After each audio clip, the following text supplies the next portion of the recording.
we're gonna watch something. Yeah, no, it's about the Epstein files, but it's not. But it is the Epstein files, but it's not the Epstein files. But it kind of is, but it's kind of not. It's gonna probably be a bit disturbing,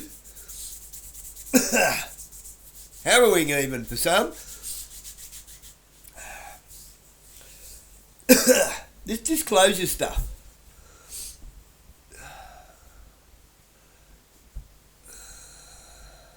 Like the visual stuff. It's nothing compared to what's coming down the pike, I'll tell you. But what bothers me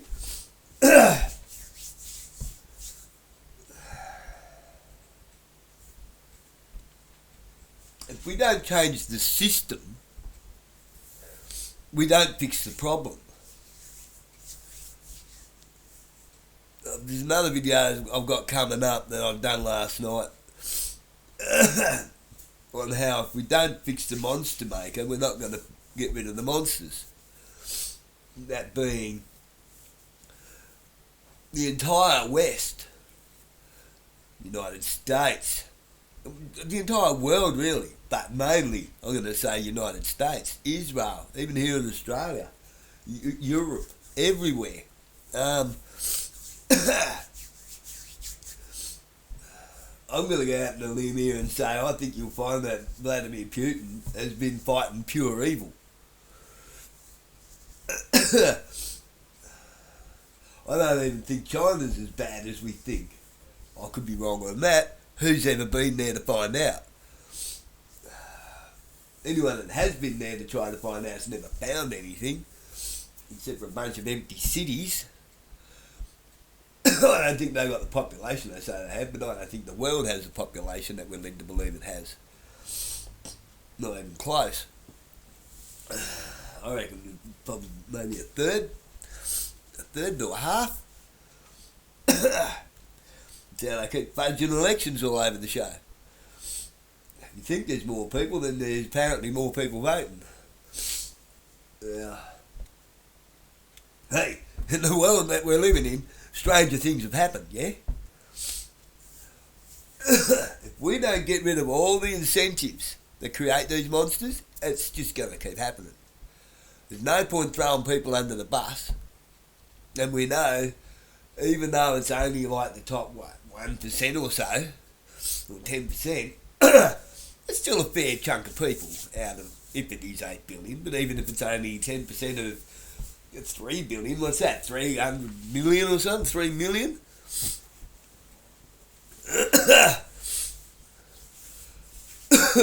My maths ain't great, but, you know, it's 3 in 10, isn't it?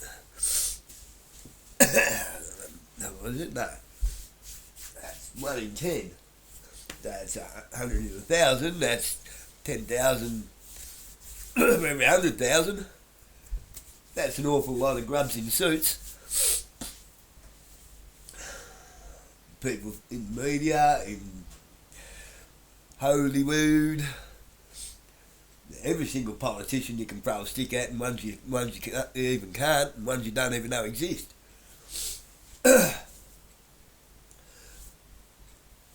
We need the whole lot of them. Now, I have noticed, I do think there is something going on. I really do. But I think it's more of a building of a new swamp. They've drained the swamp, but that water went into another swamp. That's what I think. When you look at what's being built, it's like everyone's trying to hide in a digital system now. Maybe they just built a digital swamp.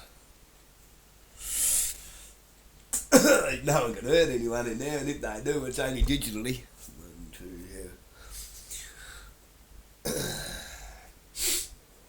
yeah. Bill Cosby was in a digital rape, wasn't he? Is that a joke? Not really.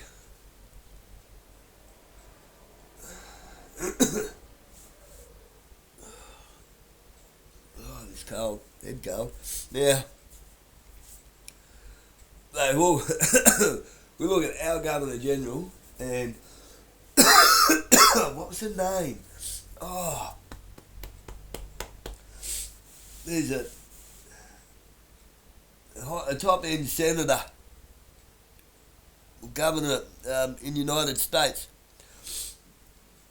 And they've both been wearing an identical chain around their neck, and it looks like a dog chain. It's not jewellery. I haven't got my daughter to suss it out. I said, is that jewellery? He said, nah. I said, does that look like a type of chain you put around a dog or a prisoner's neck? She's like, Panda, that's too far for you to jump. Your legs lean up real short. Daniel? Come and make sure this cat doesn't end up a midget. Quick! That way! Before he ends up with really short legs. Jump out that window, she's a long way down there.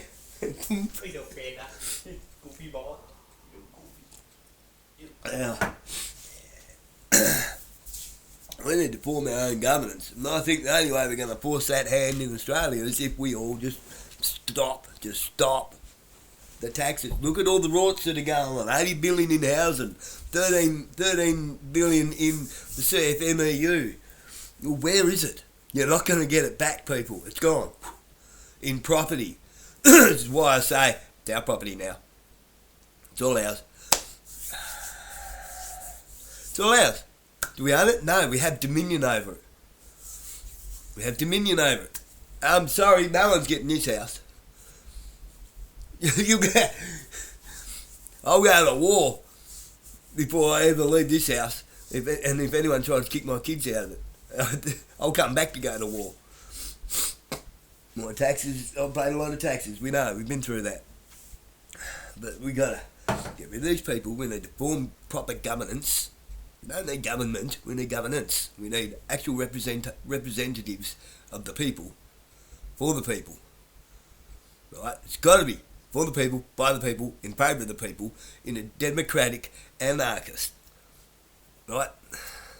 An anarchic democracy. And anarchy is not chaos. Anarchy is governance. It's self-governance. If you look it up, that's what it is. Anarchy is self-governance. Now, if we've got an anarchic democracy, or even a democratic socialist society,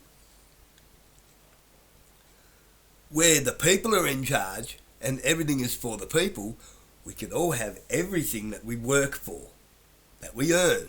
Not given, no UBI shit, no digital currency shit. Just, you want to earn it, you can have it. Everything that we need, and whatever luxuries we can fit on our land. We don't need more land than we have. We don't need billions of dollars. If you can't live on $1 million a year, you need counselling of some sort. Man, if you can't live on 100 grand a year in a world that's fair with bugger all taxes, you need counselling. We get rid of the stupid tax system. We get rid of all the government. We'll save a fortune. We go back to having Commonwealth savings, where the Commonwealth pays for the common needs, the common goods, public wealth and general goods of a nation. That's how it was supposed to have been set up. We have term limits, and I mean real term limits, not you go into Parliament and then you go, yeah, you can be for this long and then, but still stay in the game. No, okay, your time's up, back out in the real world now, you can go be a bricklayer or whatever, but you're not getting a forever pension. At a young age, there's ridiculous amounts of money and your ass snugly placed into a nice little seat where you do nothing and get paid millions. That's the entire world's a Ponzi scheme, and we got to stop that shit.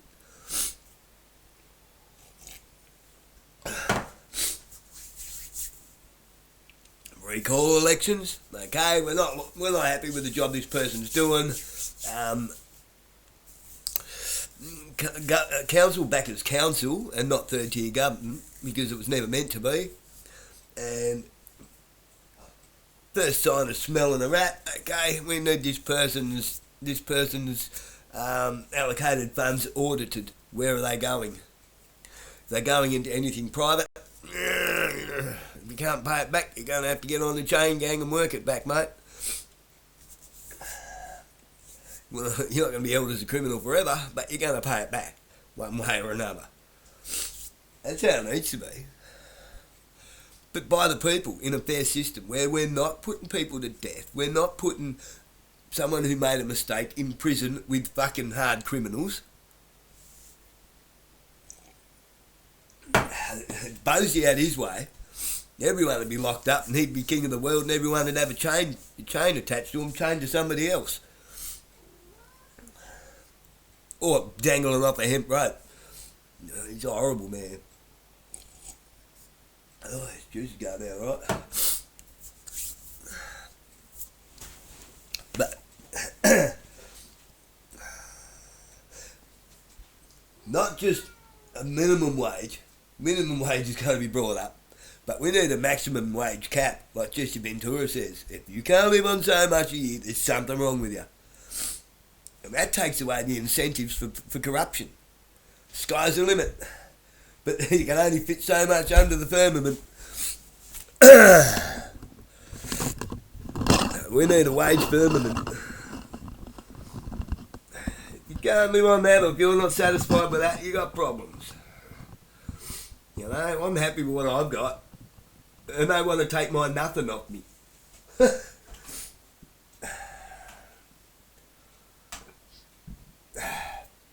Also, here's another thing.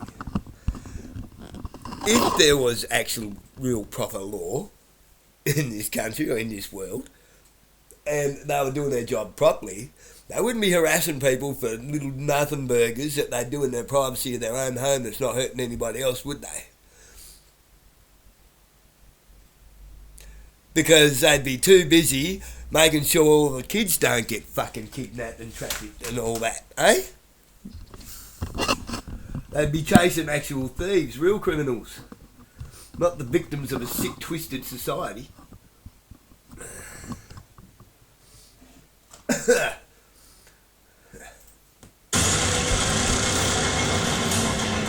This is going to rattle you, alright? It is, it's going to rattle you. No, I don't see it coming to an end unless we address it as the people. It's up to us to address it. There's no political...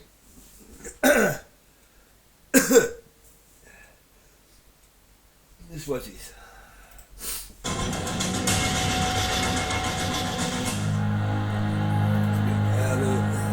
These must be unblocking. Somebody let me know it's from South Africa, because it don't look like, this look like real events.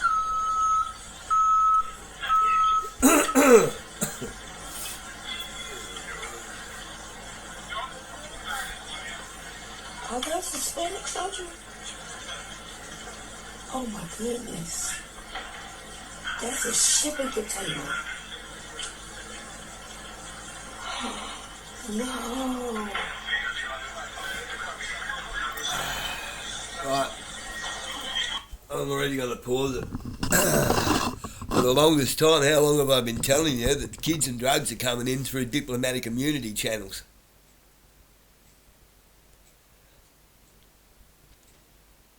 They're coming in shipping containers, in diplomatic immunity channels that don't go through quarantine and customs. No one's allowed to look at them because they have diplomatic immunity. Is Q a thing? I don't think so. But, do I think that there's a worldwide sting going on? Yeah. Absolutely. I don't think it's so much a Q thing as it is, somebody's forced somebody's hand and a whole bunch of people getting thrown under the bus. But it'll be business as usual if we don't address it. Stop going to work. Just stop going to work. Stop paying taxes. What's more important to you? This is... come back down. I'm starting to get a bit bosey-ish now. What's more important to you? A few bucks, a jet ski? Oh, Housing might kick me out. They're not going to kick you out. All right. Just hang on to the money and say, look, I've got it, but you're not getting it. Not until you address some shit. And if enough people do that, they're going to have to address shit, aren't they? So you're not getting it. They're not going to kick everyone out. just move back in. Right? It's going to take some courage. And a little bit of sacrifice. But where's the priorities at? Oh, damn cough.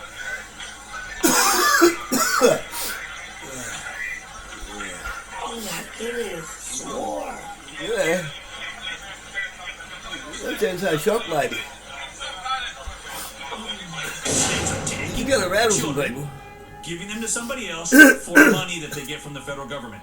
That means that all 50 states are involved in government-subsidized child trafficking. It's a ring.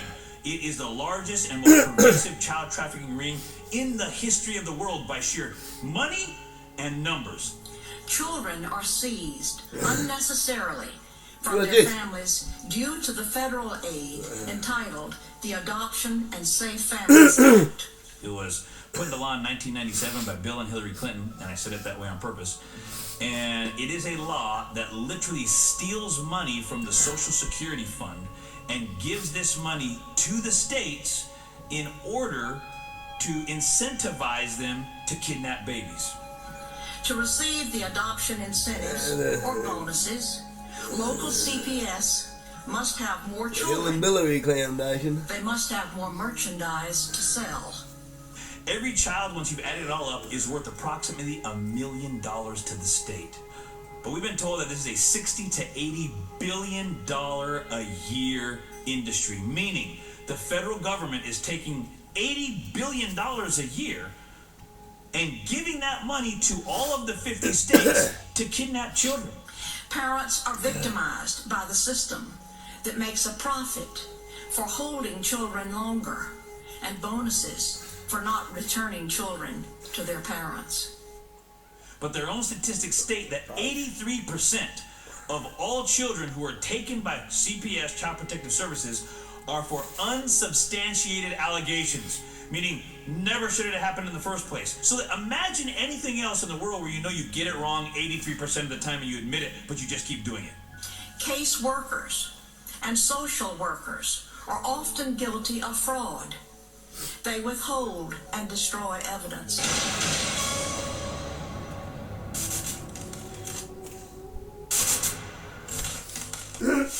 Hi, Steve here.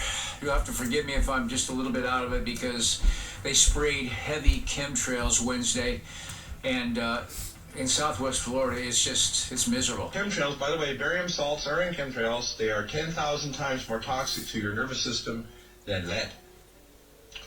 They contain mycobacteria, viruses, Pseudomonas florensis bacteria, human plasma. Wonder what human plasma is doing in chemtrails. And this is not by conjecture. I did a lot of research before I'd ever say this. But these chemtrails are nasty.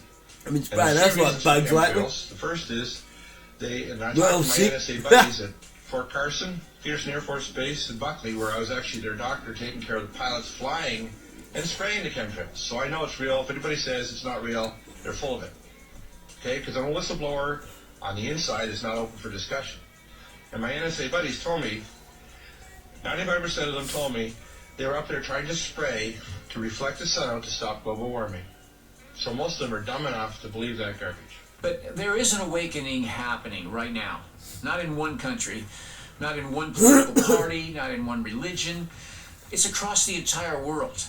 And it's not about left versus right. It's not black versus white. It's not Christian versus Muslim. It's something far deeper. It's average people who love peace, who want their children safe, versus criminal networks embedded at the highest levels of power. We're going to get into the Trilateral Committee? Anyone who questioned the official Anything narrative lower than that ain't worth poking at. But look at the timeline. The attacks of September 11th changed the world forever. Policies were passed overnight. Wars began. Surveillance expanded. And many citizens asking, who was really behind this? Who benefited? Businesses collapsed. Mental health plummeted. Children were isolated. Some say affecting children for decades. Trillions shifted hands. Again, people asked, was every decision truly about public health? Was all the information the public was hearing really accurate? Tissue. Ah, man. That was a good whack. Give me some more. Nice. Oh! That would hurt.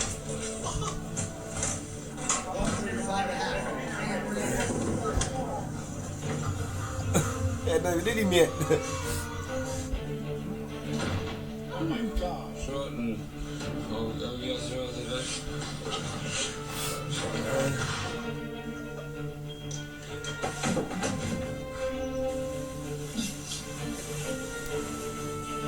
It's okay, baby.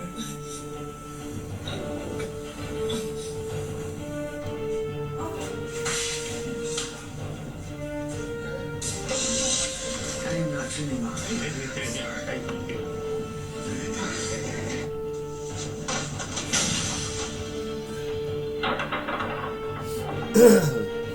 First it starts to get really nice.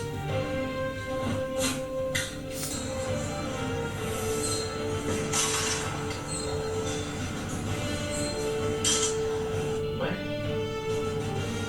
Alzheimer? What are you doing? Alzheimer? She done, mate. She done. When Jeffrey Epstein was arrested, something cracked open. A billionaire connected to politicians, royalty, celebrities, intelligence agencies. Epstein was a Jewish Zionist, a eugenicist, and a pedophile, and part of CIA Mossad sex trafficking operation used to gain compromising material, discrediting material, or incriminating material on high-profile individuals. Israel and the Jewish Zionists seem to have their fingerprints on everything. Our politicians and governments, war, COVID, digital IDs and finance, fake news media, and so on and so on. This isn't anti-Semitism. It's all demonstrably true. He supposedly died in federal custody under suspicious circumstances. That ain't making he dead. Why do we see this image that looks exactly like him surrounded by security shot in Tel Aviv, Israel? And people asked, how deep does this network really go? It has been a long-standing conspiracy theory that Hollywood and the elites harvest the blood of young people and transfuse it in order to reverse age. And now the Epstein files might have revealed that that is in fact true. In this email to Jeffrey Epstein, it says, all you need is a blood transfusion from the pack and you reverse aging. This is where adrenochrome comes into play. It is a real chemical compound found in the blood when the body is in a fight or flight situation. And we know that the kids that were involved in Jeffrey Epstein's network were definitely put into fight or flight. And of course, we've seen Hollywood elites like Chrissy Teigen tweet about how they're going to a party where they're serving up 4-year-old cheese pizza with adrenochrome and, of course, the eye emoji. And according to the FBI code words, cheese stands for little girl and pizza stands for girl. Now back to the email. The subject is Dr. Agus, a professor of medicine and biomedical engineering at USC, pretty local to Hollywood. He is also the founding director and CEO of the Ellison Medical Institute. You know, the medical institute funded by Larry Ellison, the new owner of TikTok. He's also hosted a Paramount... Go back. That man there is 82 years old. Now, we go in here.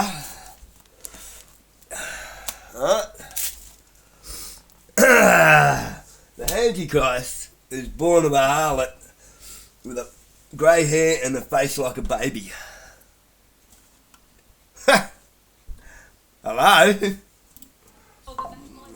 Funded by Larry Ellison, the new owner of TikTok. And he's also hosted a Paramount show with big celebs like Ashton Kutcher and Oprah Winfrey. If you know, you know. And I think that Hollywood and the elites have been using predictive programming to get us used to this idea.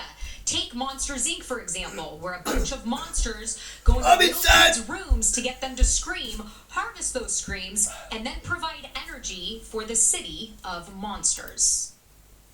I've been saying this for years. Conflict zones, chaos reigns. When systems collapse, oversight disappears. And history shows that war has often been the perfect cover for trafficking, corruption, and black market operations. Recently, explosive claims surfaced. A reported Russian seizure of a shipment allegedly labeled humanitarian aid was said to contain cryogenic storage units and a substance described as adrenochrome. The allegation claims it was intercepted at a naval base in Syria and destined for Hollywood, California. The story alleges horrific origins. Let's be clear. There's no verified evidence that such a seizure occurred, but then again, we know who controls the mainstream media. There's no confirmed proof of organized adrenochrome harvesting networks tied to governments either. Adrenochrome itself is a real chemical compound. It can be synthesized in laboratories. There's no scientific evidence that it provides supernatural benefits or requires harm to children. But here's the key point. Why do so many people believe stories like this? Because trust in institutions is collapsing. When powerful elites are caught protecting predators, when documents are sealed, when whistleblowers disappear, a vacuum forms, and into that vacuum rushes speculation. But then again, how do you continually just ignore the mountain of evidence? A 2009 account claims that Mexican model Gabriela Rico Jimenez ran from an elite party screaming, "They are eating people. It's people."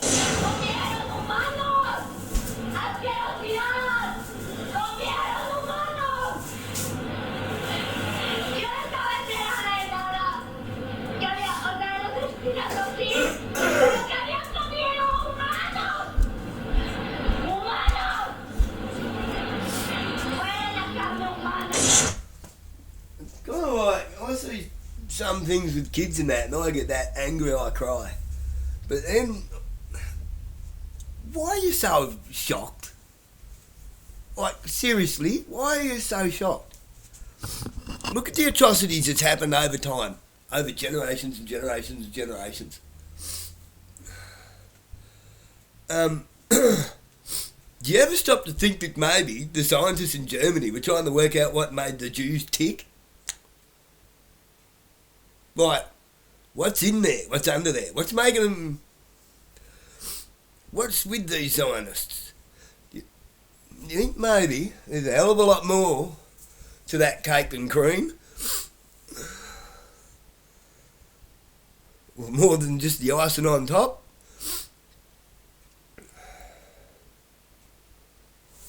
You know, like, we'll never know what really went on when it comes to 1930s and 40s Germany, will we? Not really. What was really going on in Poland for Europe to want Hitler to actually take Poland back into the Germanic nation? Yeah, he was asked to do that. And then the Zionists, they paid for everything. You know? Follow the money. Lori says she disappeared that night. Gabriela Rico was a Mexican actress who in the early 2000s appeared in telenovelas and television programs. Her career came to an abrupt end when she began publicly announcing that she'd been kidnapped, abused, and used by powerful people in the world of entertainment and politics. "I'm not crazy," she said. "They drug me so that I don't talk. They are very powerful people behind this." In several videos and testimonies, Gabriela claimed that there was an organized network of exploitation where young actresses were recruited, silenced, and punished if they tried to speak out. Shortly after making those accusations, Gabriella was detained under confusing circumstances and admitted to a psychiatric hospital, where she remained for years. Her accusations disappeared from the media. Her name was erased from the industry, and any attempt to revisit her version was discredited under the diagnosis of mental illness. What is proven? Powerful individuals protected a known trafficker for years. Intelligence agencies have historically engaged in covert operations. Governments have lied before. Corporate and political elites often protect their own. These are documented realities. So the awakening isn't about believing everything. It's about demanding transparency. It's about refusing blind loyalty to any party or nation. It's about understanding that corruption does not wear a red tie or a blue tie. It wears power. People that worship Moloch and sacrifice children. I can't sugarcoat. Back from it. Okay, Did how you is say it that? possible that Walt Disney Corporation has anything to do with biomedical and scientific British publication? And here's how that interlinks. It's just crazy. After Book in World the War cover. II, Charles Back from it. Darwin's Back from it. grandson and Kabbalah. Fleming, the guy who discovered penicillin, they went to the British government and they said, hey, we think you need to improve biomedical and medical and scientific publishing house. And so they said, no problem. They combined these two publishing houses. And guess who they put in as the editor? This is where they start getting into the Disney realm. Okay, they hired as the editor of this Robert Maxwell. Now Robert Maxwell has nothing to do with medical education, right, or scientific publication. But it turns out that the owner of the largest scientific publishing house in England, all during the war and before and after, it was the intelligence services, owned their publishing. So now they hire Robert Maxwell, who was a proven and admitted a spy for the British during World War II, but he was also a Mossad agent because he's buried on the Mount of Olives. Who's Robert Maxwell? He's Ghislaine Maxwell's dad. Okay, Ghislaine Maxwell. Now, the Disney Corporation, it turns out, Robert Maxwell Iger, because he was a best buddy of Robert Maxwell. And then you have the old issue of Ghislaine Maxwell with Jeffrey Epstein and the whole pedophile problem. It turns out the Disney Corporation has cruise ships that would go and do diving things off St. James or the neighboring island. It's a whole big one incestuous thing, but one of the things that flows through everything, it shows the pedophile connection to all of this. So who they are people that have big enough money for universal censorship, big enough money to come after, doctors all over the world, take over the system to come after us all over the world. And they're connected heavily by funding from pedophilia, and the even more evil thing that they don't talk about is body parts. Is the number one money in the world is selling body parts. They eat babies. That is not bullshit. It's true. So it's not just the dogs and the cats, not just the pets. They're full-on vampires. And everybody still thinks I'm crazy, but I'm not crazy. They're full-on vampires. They love the taste of human flesh and they drink human blood. Набивать брюхо человеческой плотью, а карманы деньгами. Но они должны понять, что бал вампиров заканчивается. I told ya. The government just admitted that there are a bunch of child-loving PDFs who worship Baal. Told ya.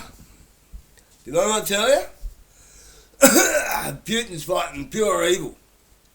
What's supposed to do? I don't know. Look, the footage out on him. I think he's. I don't know. I don't like the man. But then again, no, look, I can't justify his stance on things because he's so quick to just put people on. He calls everyone a pedo. Like everyone's a pedo to him. Everyone needs to be hanged. He's dictatorial. He won't come clean on who took the money from Epic Park, and I know he knows. So I don't think he's squeaky clean. And he's got one sin to confess. Oh, I cheated on my ex-wife. Well, geez, you don't have much to lose out of that, do you? And come on, we all know that everyone's done far more than that in their life. Any bloke.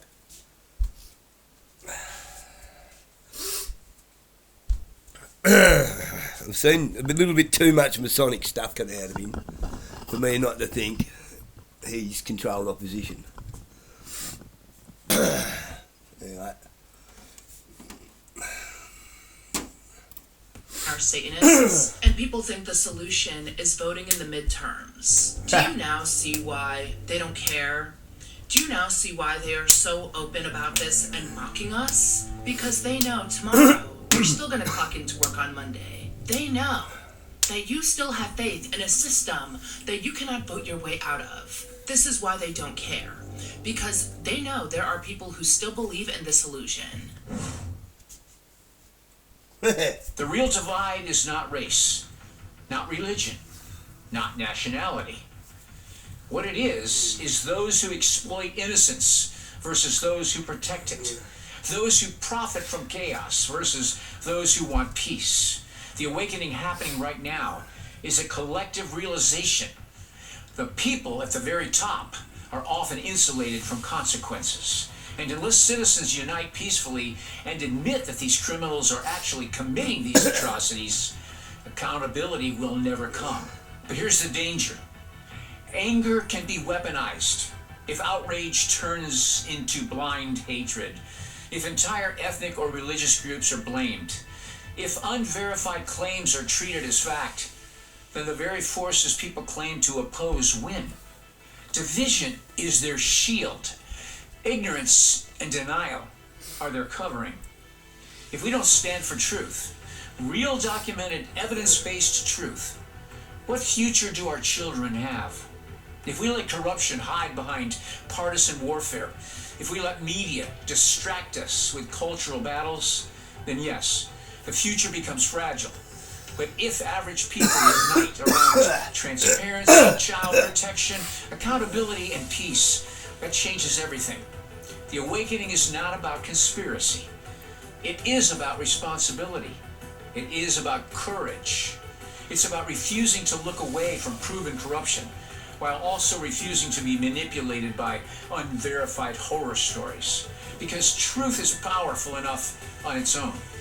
This is not left versus right. This is not religion versus religion. This is humanity versus corruption. And the awakening has already begun.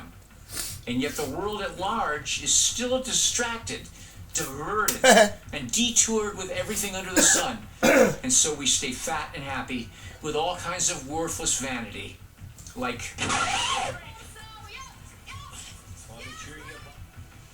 Jesus the Messiah, Yeshua the Mashiach. He is the way, the truth, and the life. Think about it.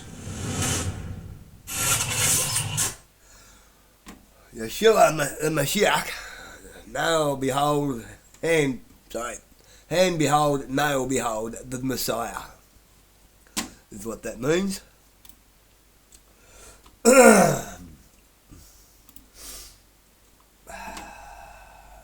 Right, let's get right into it. Right, watch these people's eyes. That rumor word that you had a male attendant. Look at his eyes. Watch his eyes change colour. You joked about it on the stage last night. Maybe I do. But it's interesting. Would it be so terrible? But it's interesting, a lot of artists would immediately put out some sort of statement saying this is absolutely not true. You have fun with it. Why the hell Did you see that? Look at their eyes. Look at their eyes. Whether or not I have a penis. My fans don't care, and neither do I.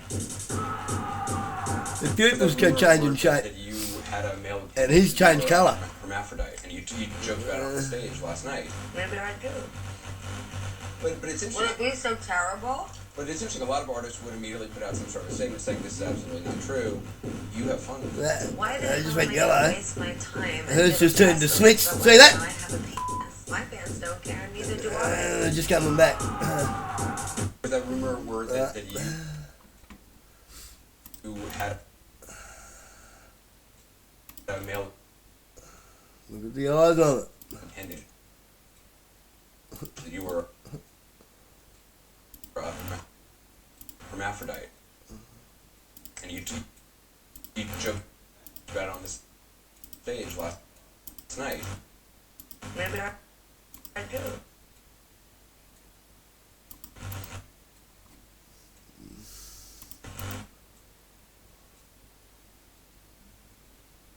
It's turning slitty now. I know, I know, people. Trust me, weirder things are going on. What is so terrible? See that? But is it? Look at that. A lot of artists would immediately put out some sort of statement saying this is absolutely not true. Look at the colour of his eyes now. You have fun with it. What? Why the hell am I going to waste my time? Look at the eye. Look at the eyes. And give a press release about whether or not I have a penis. My fans don't care, and neither do I. Yeah. As I was talking about before, I'm going to find it. I was watching this last night. I just put it, I was doing videos on it. I just put it all in one video, will we? No, he's not dead, by the way. At this point, I'm just going to call him Donald Trumpstein. Where are we?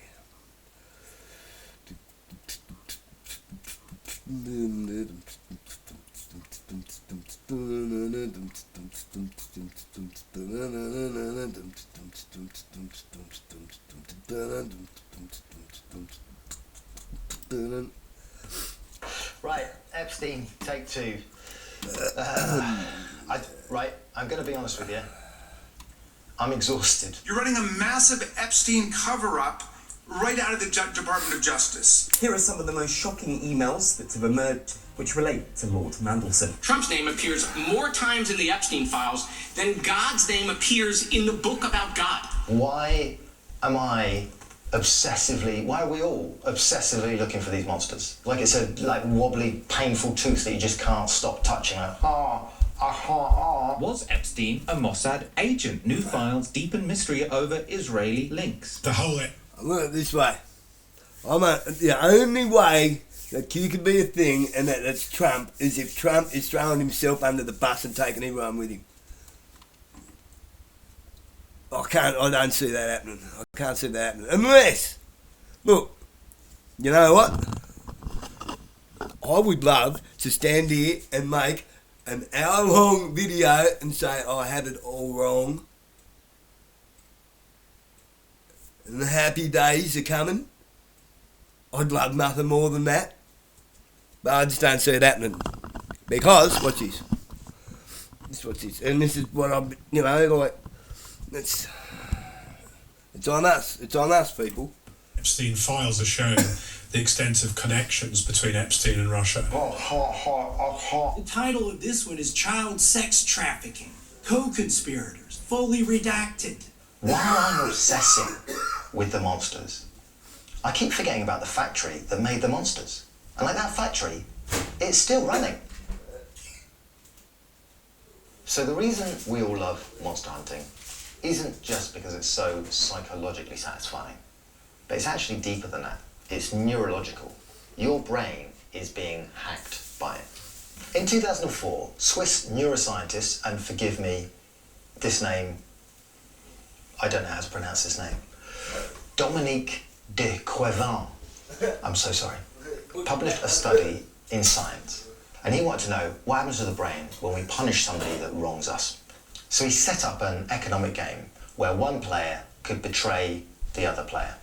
Then he gave the betrayed person the opportunity to punish the betrayer. And then, when that person then punished the betrayer, he scanned their brain.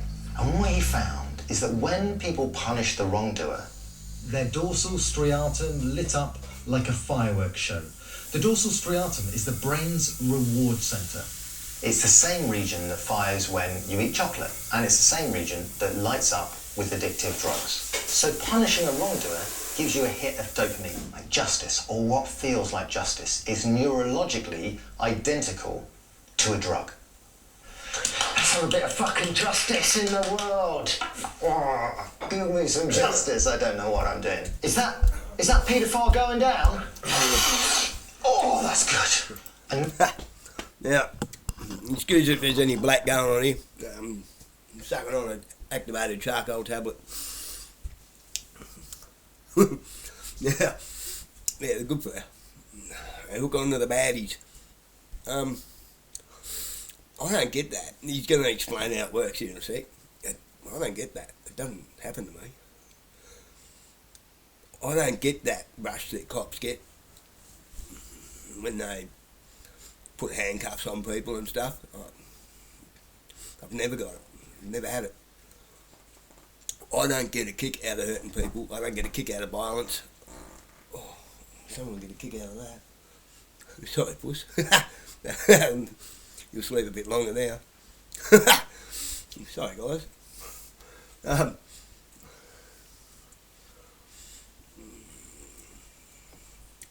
I never have. I don't like seeing people get hurt. I don't like watching people. I went from very, very, very staunch Catholic primary school. And don't worry, I'm not into Catholicism. I'm just into Christ. I don't do religion. I've never even been baptised. I'm baptised in the Word. And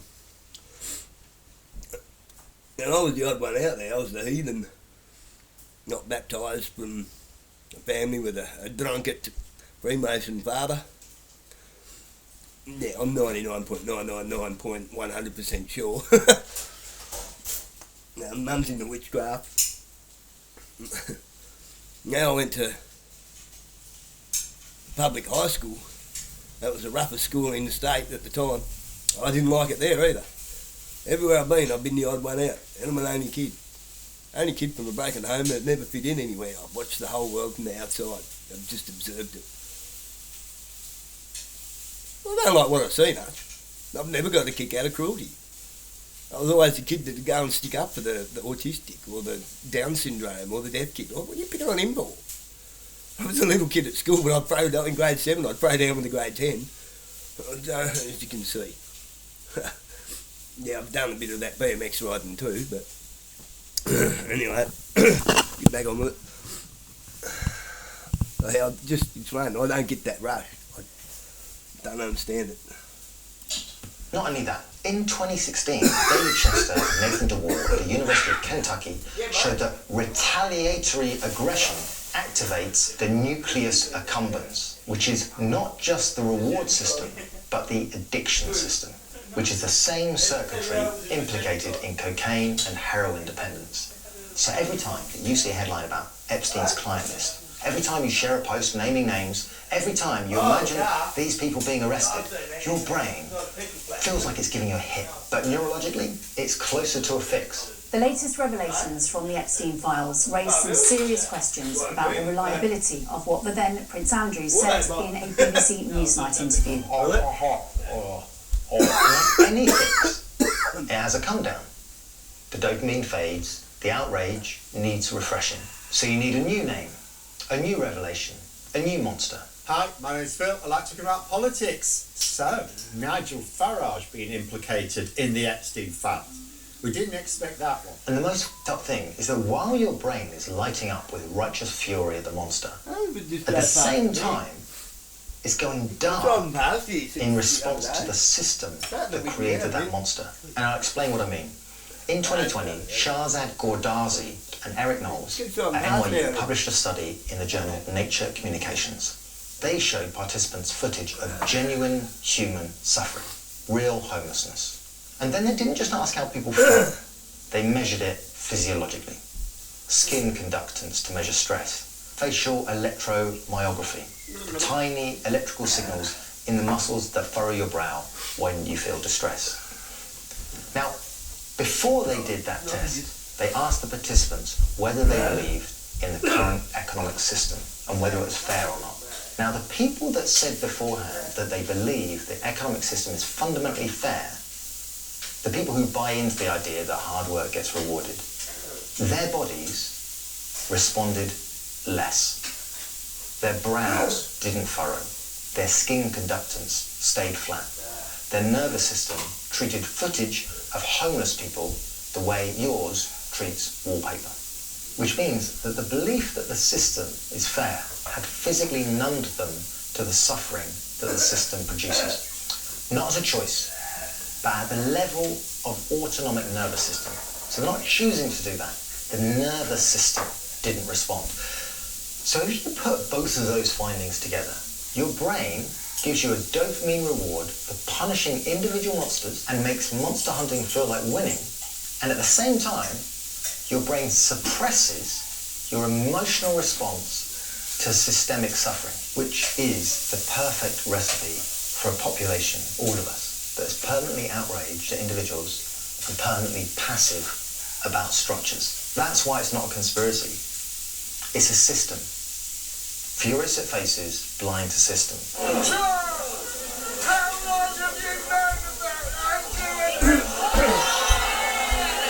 It's not a conspiracy because a conspiracy requires coordination. It requires people in a room deciding to do something evil.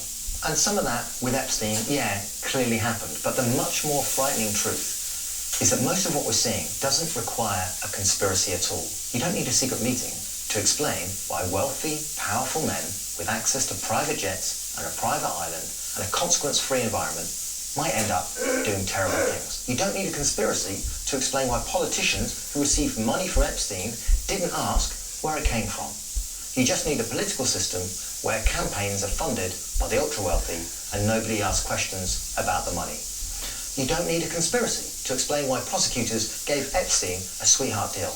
You just need a legal system where expensive lawyers get different outcomes than public defenders. Epstein was given a non-prosecution deal by the office of then Miami U.S. Attorney Alex Acosta back in 2008. It secretly ended a federal sex abuse probe involving Epstein's contact with dozens of teenage girls. He instead pleaded guilty to state charges, spent about a year in jail, and Acosta is now the Secretary of Labor. The conspiracy framing makes it feel containable. There's a network, so find the network, expose the network, dismantle the network. But the system frame, that's terrifying, isn't it? Because the system is everything. The system is the economy. The system is how we organize power and wealth. The system is what we all participate in. And the system doesn't need to conspire. It just needs to keep doing what it's doing. Business as usual. Like this phrase, for example, a bad apple. I've heard people say that. Mandelson is just a bad apple. Prince Andrew is just a bad apple.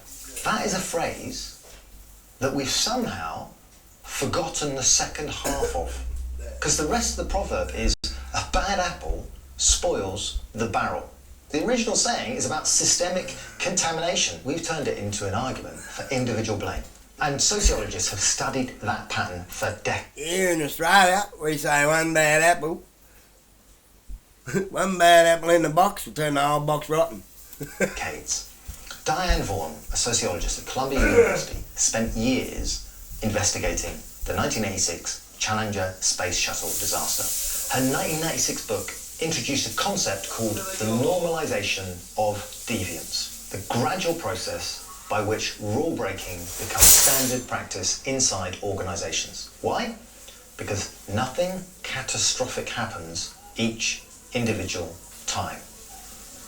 For those that don't know, the Challenger space shuttle exploded shortly after takeoff in 1986 because of a defective O-ring seal. So how did that happen? Even drivers are annoyed at it. Some people it's news. And liftoff of the 25th Space Shuttle mission, and it has cleared the tower. Challenger, go and throttle up.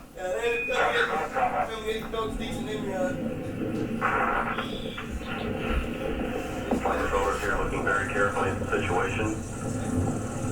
Obviously a major malfunction.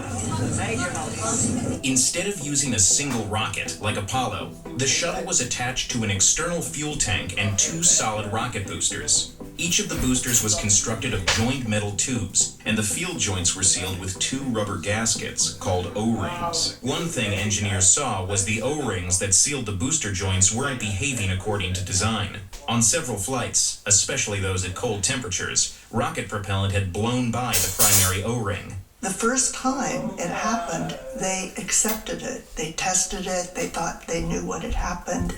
And then the next launch, everything worked.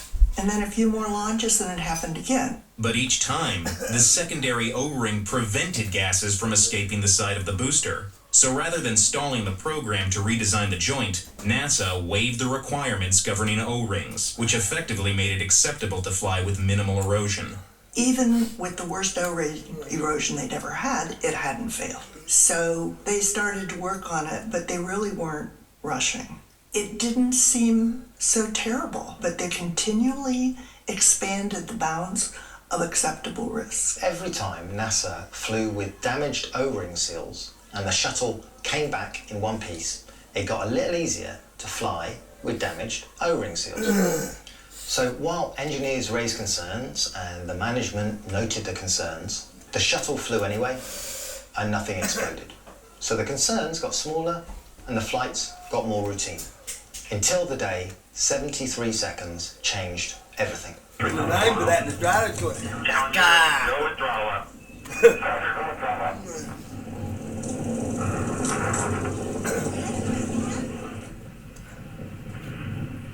And Vaughan's insight was that nobody at NASA was being cartoonishly villainous. People were following the cultural logic of the organisation. Production pressures and the accumulated precedent created a situation where flying with a known design flaw felt normal. You know, there's another theory on that. You know, I've heard it many times in many different places. I've lived in 3 different states.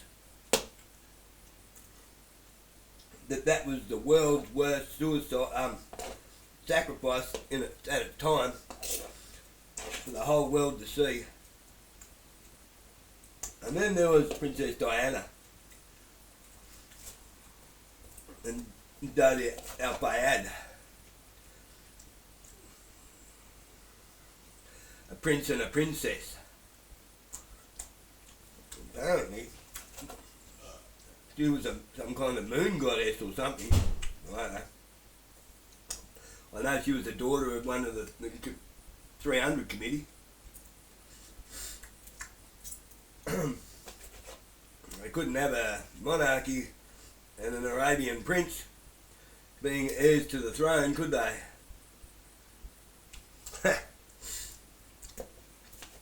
But then they go, we got to one up that one. September 11 come along. All right, go on, look. We've been rationalizing this erosion since the second flight. What's with the other None of the information on the NASA managers were getting was new. This was not individuals getting used to something. This was organizationally supported. That's where the accident was inevitable. Now apply that to Epstein, and more importantly, to the whole network around him. Look at how many people were involved. Look at how many people knew. Look at how many people looked the other way. Politicians, prosecutors, university administrators, intelligence agencies, business leaders, socialites, media figures. That's not a conspiracy. That's normalization of deviance.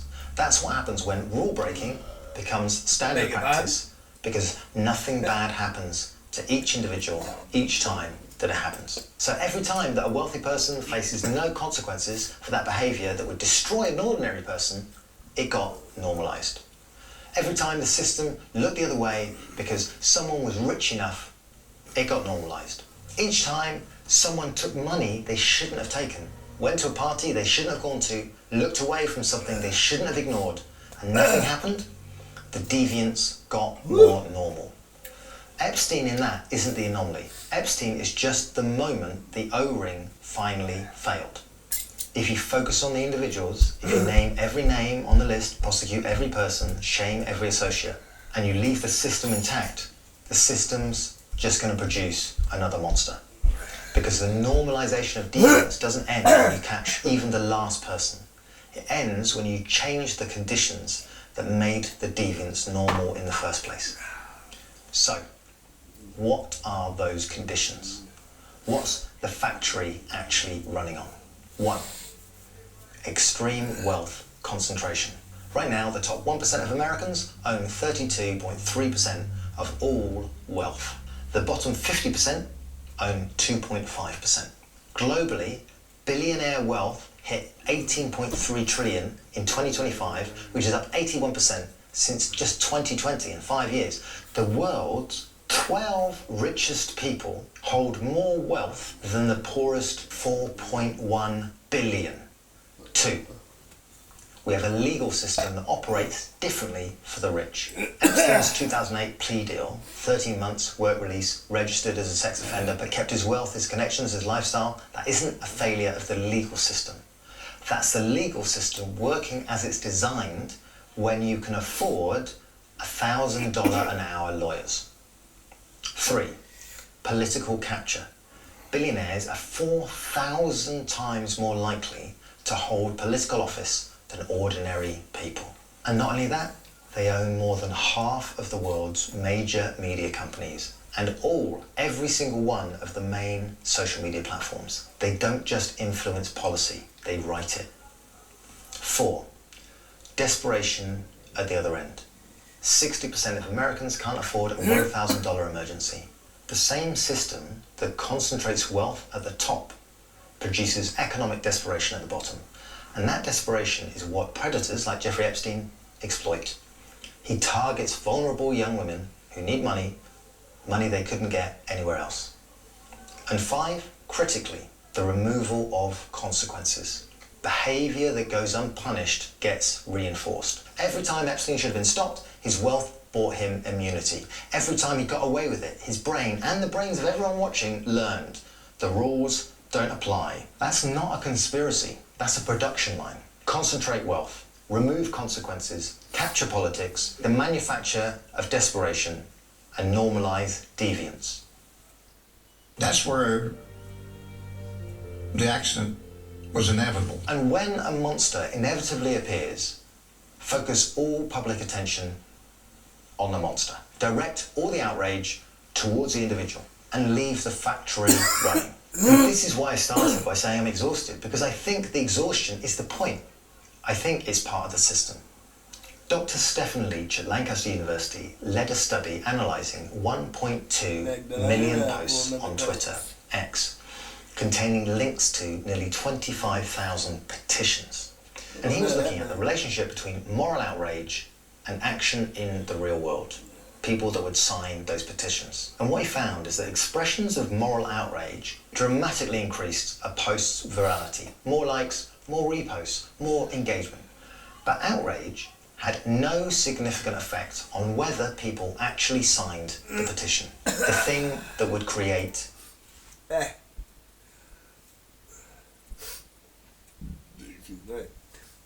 moral outrage goes viral but doesn't drive action. Exactly. Noise does not equal horsepower. Any mechanic can tell you that. You can drop your exhaust and you can make as much noise as you like, but you're actually losing horsepower. Same goes, big nose.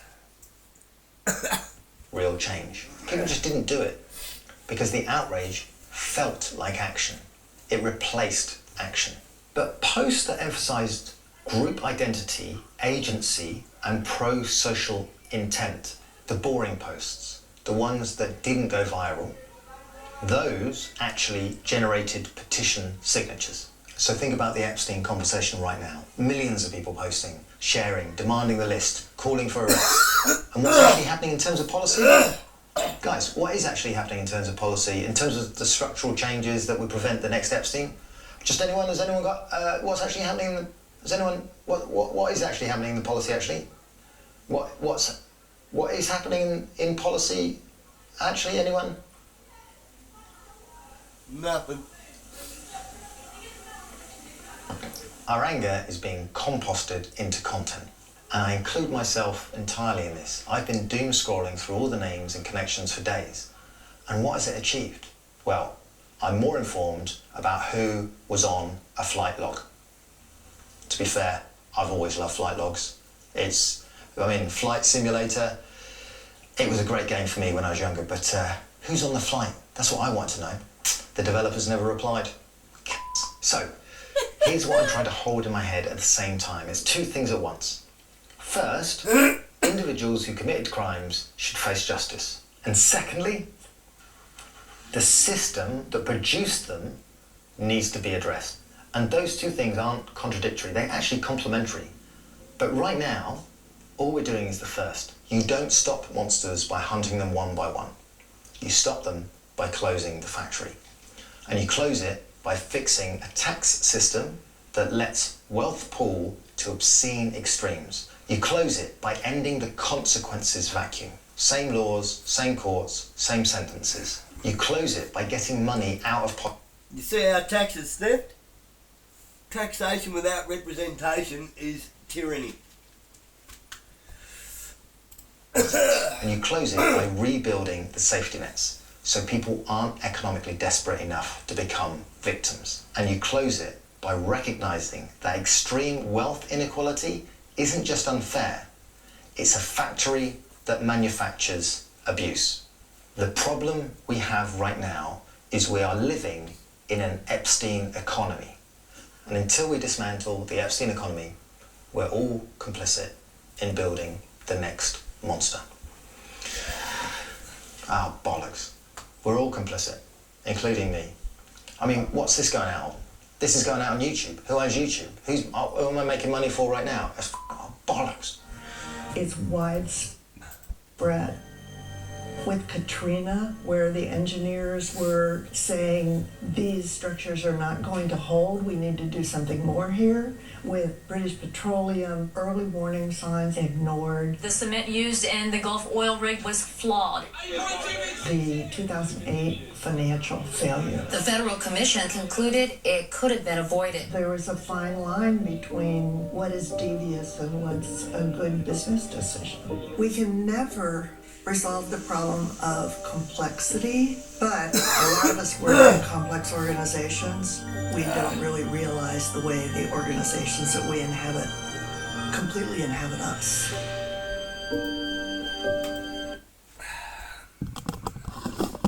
And no, we don't do it with blockchains and digital currency.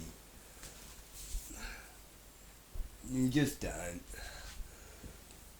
Why? Because that's silly. Why? Because that's just another system where we have even less control over who's in charge. We need the control. We need to have our actual freedoms. We need all this digital shit done with.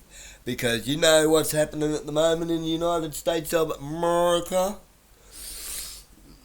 Alexandria Ocasio-Cortez and Paris Hilton and co. They're smashing through, and they are. They're smashing it through. They'll get it through. They're already halfway done. They've got one part of it done, and now they're looking to be able to charge people who have made or released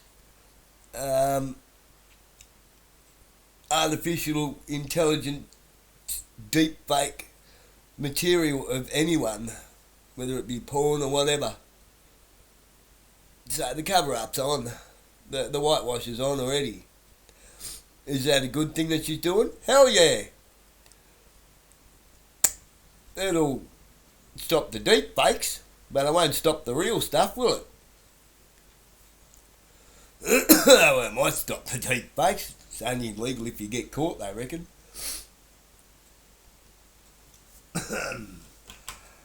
Well, it's all unlawful, though.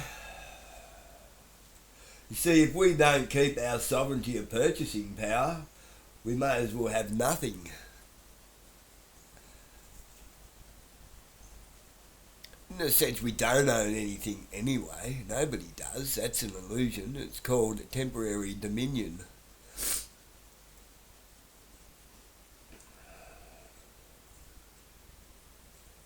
To those who think they have power over you, they're not good people. They're not the people you should be bound down to. They're the people that you make them be the arsehole and then make them take you to court, if you get my drift. Regardless of the outcome to you, they've got to be exposed.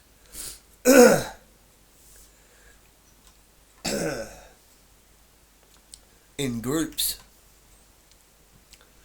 Oh yeah, and I probably will be looking to sue a few people, eh? the police, not just for this incident, but also Detective David Fitzgerald and his botched up investigation and how they railroaded an investigation and a court hearing when David Miller tried to murder me with a hammer, and then the Advocate newspaper for writing a false story about it. Yeah, we're getting there.